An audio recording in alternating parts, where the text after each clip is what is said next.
Hi అండి. Good morning. Today day 35. So నేను last Saturday gold loan కోసం వెళ్ళా అని చెప్పాను కదా. అక్కడ పాపం ఒక రైతులాగా ఉన్నాడు అతను.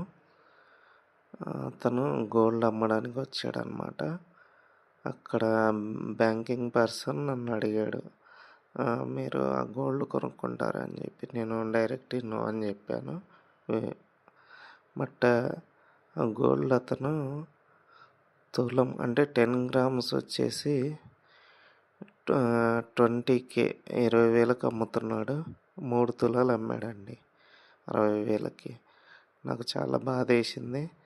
బట్ అందరూ అనుకోవచ్చు, ఫస్ట్ నన్ను అడిగాడు, నేను కొనుక్కోవచ్చు, నా దగ్గర ఆ టైంకి మనీ కూడా ఉండే.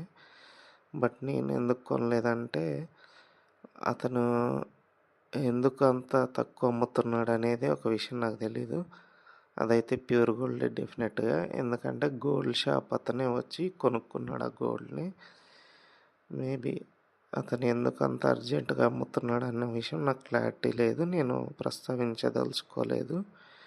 కాకపోతే అక్కడ కొద్దిగా నెగిటివ్ ఎనర్జీ ఉంటుంది అన్న ఫీలింగ్తో మాత్రం నేను అది పర్చేస్ చేయలేదు. అంటే ఇన్ కేస్ వాళ్ళు చాలా అర్జెంటుతో ఆ గోల్డ్ని అమ్ముతున్నారు అనుకోండి, వాళ్ళు బాధపడుతూనే అమ్ముతారు. సో ఆ బాధ అనవసరంగా నాకు వద్దు అని చెప్పి నేను తీసుకోలేదు. అది మా పేరెంట్స్ నాకు చెప్పారు.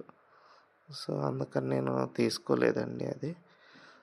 సో మీరు కూడా ఆలోచించండి, ఇలాంటి జాక్పాట్ ఆఫర్స్ ఏమన్నా వచ్చినప్పుడు తీసుకోవాలా వద్దా అనేది మీ ఇష్టం. Okay, thank you. Have a great day.